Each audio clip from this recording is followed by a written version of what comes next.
Prevnar is a vaccine meant to prevent certain types of bacterial meningitis. It is typically administered to infants starting around 2 months of age. In randomized, double-blind clinical trials of Prevnar, infants were randomly divided into two groups. Subjects in group 1 received Prevnar, while subjects in group 2 received a control vaccine. So they did receive a vaccine, just a different vaccine, not Prevnar. After the second dose, 137 of 452 subjects in the experimental group, group 1, experienced drowsiness as a side effect. After the second dose, 31 of 99 subjects in the control group experienced drowsiness as a side effect. Does the evidence suggest that a lower proportion of subjects in group 1 experienced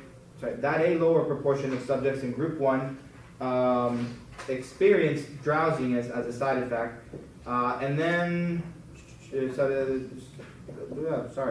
Does the evidence suggest that a lower proportion of subjects in group 1 experienced drowsiness as a side effect than subjects in group 2 at the alpha equals to 0.05% level of significance? Oh, you couldn't even read that whole time. All right. Okay, so we got a pretty good handle of what's happening. We got two different populations. One population is going to be the one that gets this drug. The other population is the one that gets a different drug. Now, there's a certain proportion of our sample proportion from one of them is given. Our sample proportion from the other one is given. And we want to be able to determine if there's enough evidence to indicate that, in fact, these guys are different, that they're not the same. Okay, that's what we're working with. So, let's get started with what I would expect you to write down.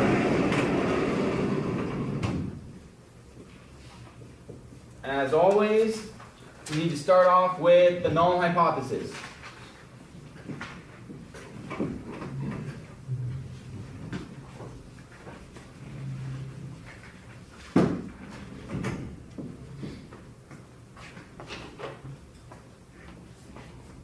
So this is chapter 11, section 1, and this is number 20, was it? Yep, number 20.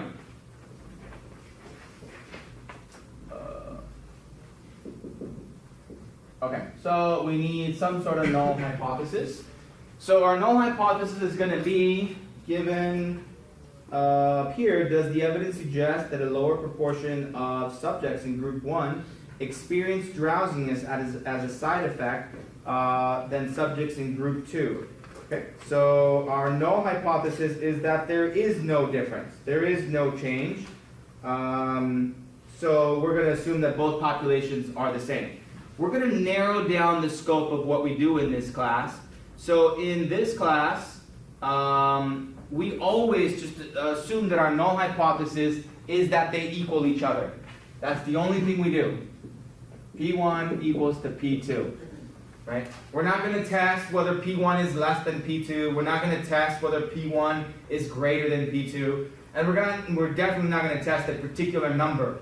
I'm not saying I know what the proportion is. I'm just saying that they're equal to each other, whatever it is. Maybe they're both 17%. Maybe they're both 94%. I don't know, but I don't care. All I want to state is that they are equal to each other, whatever they are. Well, another way of saying that right there is to say that if I subtract them in this order, I get a 0. Right? It's just the same thing. Or, so your book likes to write it this way or that way. That's fine. And there's a certain advantage to writing it that way, as we'll see. Okay, the alternative hypothesis, well, again, we got 3 things to consider. P1 and P2. So we have no actual numbers here. We're going to say that either they don't equal each other, one is less than the other, or the other one is greater than that one. Right? So the null hypothesis is always an equal statement. We're never going to do anything other than an equal statement in the null hypothesis. But in the alternative hypothesis, we got these guys to consider.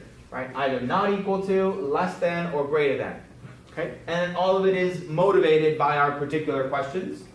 So let's read it one more time and figure out which one it is. It says, does the evidence suggest a lower proportion of the subjects in group 1 experience drowsiness as a side effect? So it is suggesting the middle one, right?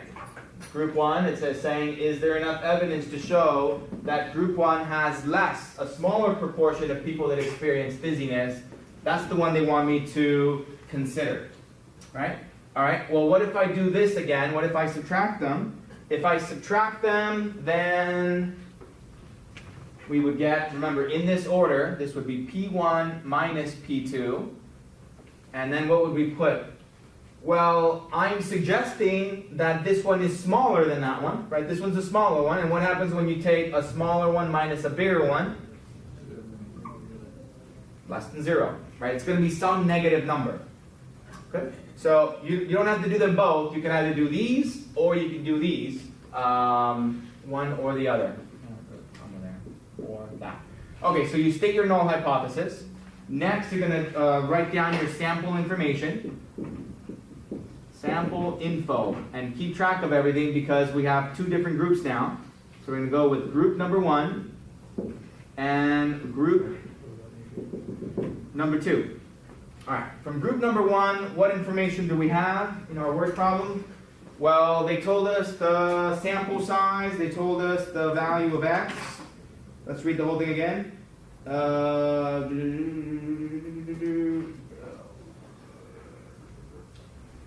It says 137 of 452.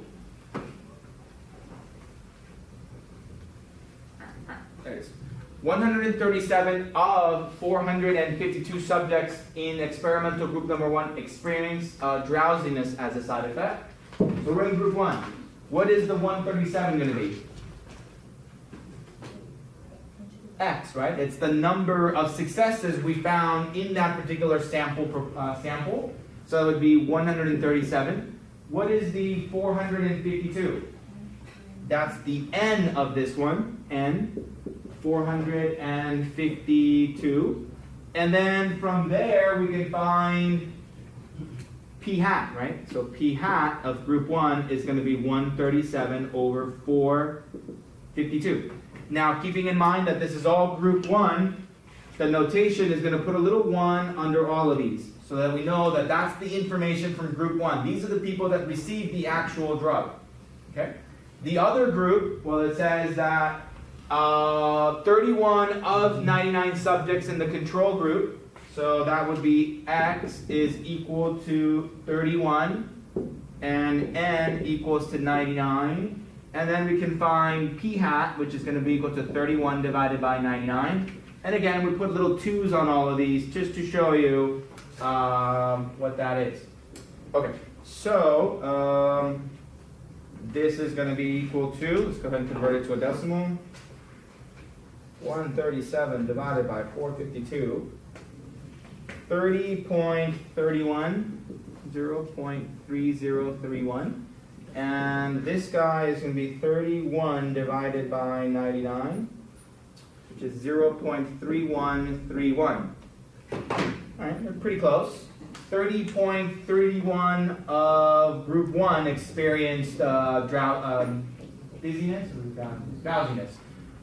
Group 2, about 31.31% of people in that group experienced drowsiness. They're pretty close, right? So it might be tough to be able to conclude that this one is in fact lower than that one. But keep in mind the sample sizes are pretty large. So perhaps there is. All right, so next we're going to go over to our test statistic. Our test statistic, again, this is going to be given to you on the final exam. You just got to be able to pick out which one is the one you need and use it the right way. So here are our test statistics. And I'm using p-value. So it's this guy. Okay. So our test statistic is given by this.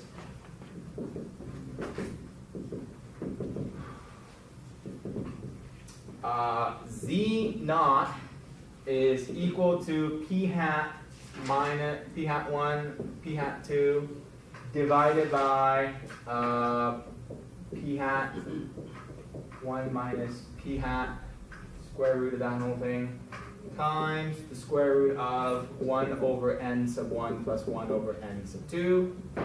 And then it says where p hat equals to x1 plus x2 all over n1 plus n 2.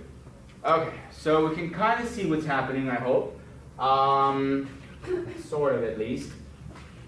Where did this thing come from? So I'm gonna, again, you don't have to do what I'm about to show you. Let me go back to the other board for a second, the one we had over there, or underneath here, to try and figure out where this formula came from.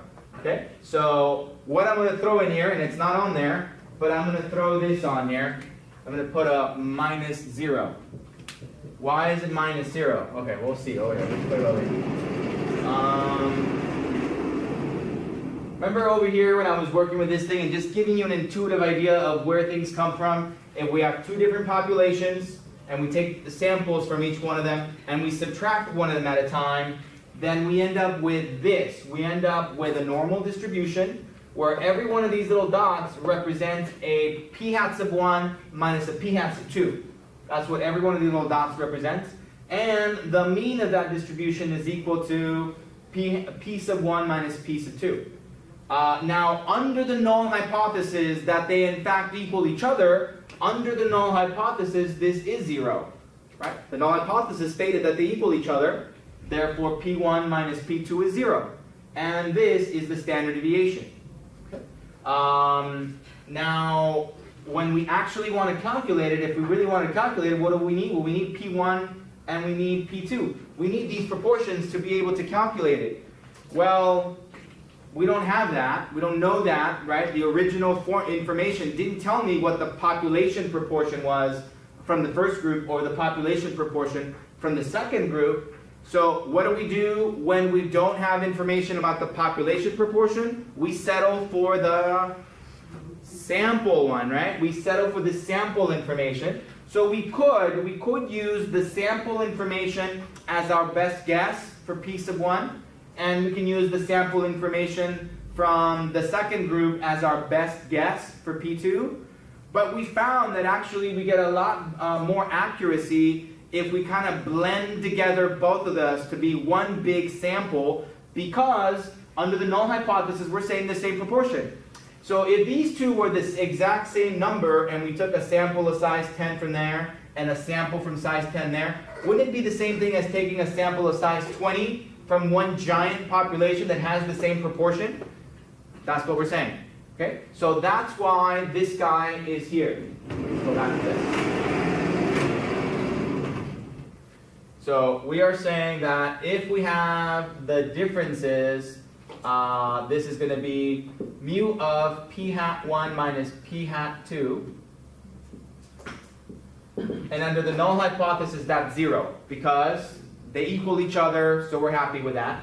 And now define the standard deviation, or our best guess for that sample standard deviation. Well, under the null hypothesis, because we are assuming that in fact they are the same proportion, under the null hypothesis, instead of having one p there and another p there, and then taking a sample of size 452 from here, and a sample of size n equals to 99 from there, we're saying, well, because we're assuming that these are both the same proportion, that's the same as taking one giant sample of n equals to 452 plus 99, or equal to 551. One giant sample of size 551 from some proportion p, which is equal to this, right? This one is equal to p1, which is equal to p2. And then this one giant sample of size 151 is a better guess for p than the individual ones. Now, what would be our value for that one? So what we're going to do is we're going to take the x values that we got from here. Those were there, there, and there. We're going to take these x values, which we had to be 137, and we had this to be 31, and we're going to add them here to find our best sample guess of what that proportion is. So our proportion value, p, is going to be equal to 137 plus 31 divided by these two, 452 plus 99. Okay, let's figure out what that is. 168. 168 divided by 551. 168 divided by 551. So I'm getting 30.49. 0.3049. So that's my very best guess under the assumption that these were in fact the same proportion. Got it?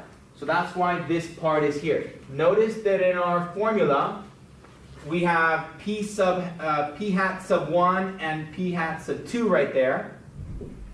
So that's one little dot in this distribution, right, where all of these little values here are p hat 1 minus p hat 2. So this represents one little dot in there. The mean is 0, and then we divide by its standard deviation. We're standardizing this. So our final result is a z-value. It's a value in the standard normal distribution. Okay, and now here, notice that these do not have little ones or little twos. This is our very best guess of the entire population, which comes from this little formula. So in our case, it is this. Good? Sort of? Okay, so like I said, I don't require you to write all this in the test. I'm just giving you some idea of where this formula comes from. So let's get back to what you would actually write. So you wrote down your null hypothesis, alternative hypothesis. You wrote down your sample information.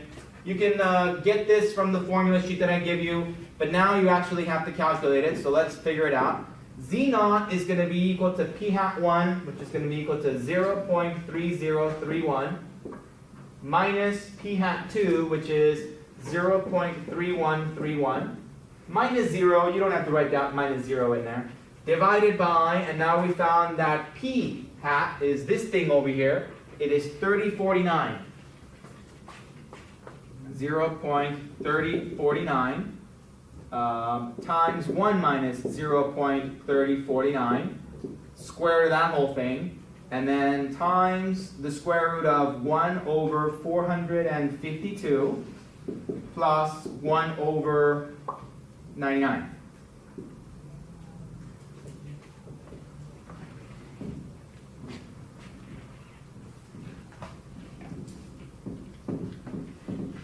I'll just copy this over here. So this is where this guy, so p hat is equal to 137 plus 31 divided by 452 plus 99, which is equal to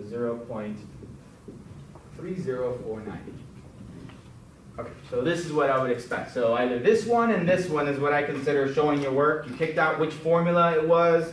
You inputted all the particular values that are important where they need to go, and now you just need to calculate it. Keep in mind that there's some other awesome functions in your calculator that you're not allowed to use in this class. So I do expect you to show me these kinds of things when you do the final exam. So if you don't write any of this and just write the answer is 0.02, because that's what my calculator told me, it's just not going to give you very much credit. Okay, so I need the null hypothesis, alternative hypothesis, your sample information, at least this guy and this guy. You don't have to copy the top ones. Those are in your formula. So write down this, write down that. Next, you actually go ahead and tabulate this on your calculator and get me a result. Did somebody do it already? Okay, so I would start off with this. It was me. Here, figure out what this is. Take the square root, multiply by that. Okay, so let's see, this would be 1 divided by 452 plus, in parentheses, 1 divided by 99. Okay, so I got the part inside there. And then I'm going to multiply it times this thing. So it's written as the product of two separate roots, but really you could just do it under one giant root, right? We know that we can just multiply everything first and then take the root. So I found out what this was, and then I'm going to multiply it by 0.3049. And I'm going to multiply that by 1 minus 0.3049. So I get that, and then to the power of 0.5. So I'm going to go ahead and write that. So I get this for the denominator, 0.4603650617. Verify that that's what you're getting in the denominator. And then in the numerator, we got 0.3031 minus 0.3131. So I'm getting negative 0.01. Good? Okay, so take that number and divide it by 0.4603650617. 0.65067. And I'm getting Z naught is equal to negative 0.021721, whatever like that. Remember, Z values, well, if you're going to use the table, they only go down to 2 decimal places, but we use our calculator, so I want 4 significant values, so we want to go up to here. You can just cut it off there. So negative 0.02172. Okay. And next we want to draw it. So you got to make sure you draw a graph in order to get full credit. You got a normal distribution here. In fact, it's not just the normal one, it's the standard normal one, right? Because we got a z value. So this is the standard normal. So that means mu is equal to 0, sigma equals to 1. These are z values. And we want to find the probability of getting a result like this one or smaller, right? Because of that.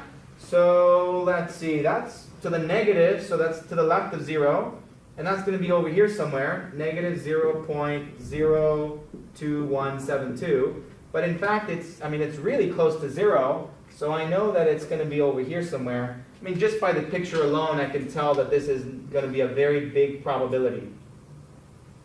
Right? Because it's really close to 0. And 0 is the 50% mark in the standard normal distribution. So I know it's going to be really high. I can already tell that it is not going to be an unusual sample result, and we're going to fail to reject the null hypothesis, right? But let's go ahead and find the actual probability now. So the p-value, the next thing you do is find the p-value. P-value is going to be equal to the probability that z is less than negative 0.02172, which is equal to normal CDF from negative infinity up through negative 0.02172 with a mean of 0 and a standard deviation of 1.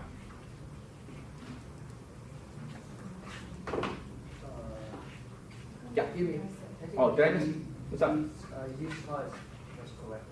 It's not correct? Oh, damn. Is this correct? Did you guys? No, that's the bottom. I got the wrong one. The bottom one is wrong? Yes. Oh, man. What did you guys get? I'll trust you. I got 0.0235. 0. What? 0.5. 05, yeah.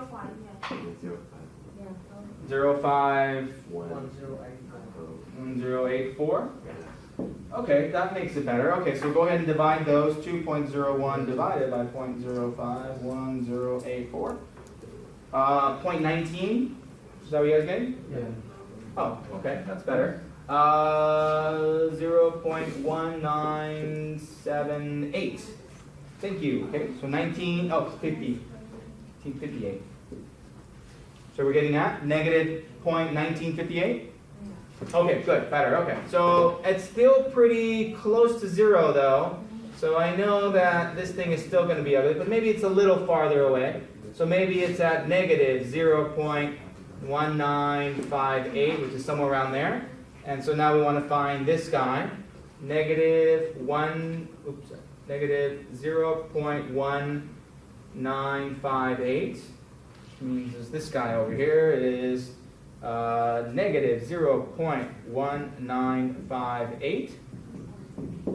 Okay.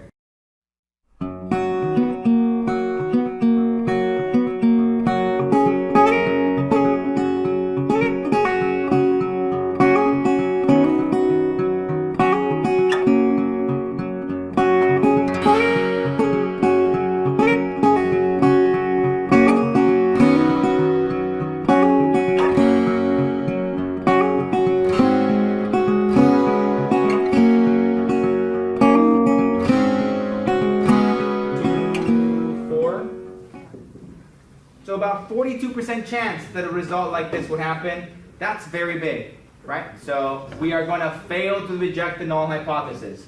So here's our conclusion. So because the p-value was equal to this, the p-value tells you the likelihood of you getting this kind of a result under the null hypothesis, and because that is very big, way bigger than the alpha value given to you, which was it 0.5 again? It's the most common one. Yeah, 0.5. Bigger than 0.05. equal to alpha, because it's way bigger than that, then we fail to reject the null hypothesis. Fail to reject the null hypothesis. Okay? So we fail to reject it, meaning that we have no evidence to show that the people getting this drug are less likely of getting the drowsiness as compared to people that don't get the drug. We're saying, statistically, we have to keep this idea that they're both going to get the same proportion. The same proportion of people will get drowsiness whether they use this particular drug or they use the alternative drug that we were using in the test. Yeah, questions? So in the case that it's actually below 0.05, what do we put? That means when we reject the null hypothesis, right? So that's always the case in all of these. If the p-value is small enough, smaller than alpha, then we reject the null hypothesis in favor of the alternative, whatever it be. So if this had all worked out and we did this and we got a 0.0004, really, really unlikely result, then we would go, we reject the null hypothesis in favor of the alternative. We do think that there is statistical evidence to indicate that the proportion of people that get drowsiness, feel drowsiness from the given drug is less than the proportion of people that feel drowsiness from the other drug, right? So we accept this alternative hypothesis in that case. So when you fail to reject it, you're accepting the null hypothesis. That was that little language that we have to carry. I mean, it does. It does basically mean that. It's just a very slight difference here. So if I had said we accept it, then that would mean that we have statistical evidence to show that these two are equal to each other. And that's not exactly what we're saying. We're saying that maybe they're equal to each other, maybe they're not, but at this point, I just don't have enough statistical evidence to indicate otherwise. So we stick to the boring null hypothesis in a case like that. It's a little bit like the guilty thing, we, the jury, find the defendant innocent. Well, if you're found innocent, that means that they're saying you definitely did not do it. We found you to be innocent. But that's not what they do. They say, we find you not guilty. They're not saying you didn't do it. We're saying we just don't have the evidence for it. Maybe you did it, who knows? But at this point, we just don't have the evidence to convict you. So that's what we're saying here. We're not saying that it's definitely that two proportions are equal. We just don't have any kind of evidence to show otherwise. So we're just going to stick to the boring hypothesis, the null hypothesis. So in essence, they're basically the same. There's just a very slight little difference between them.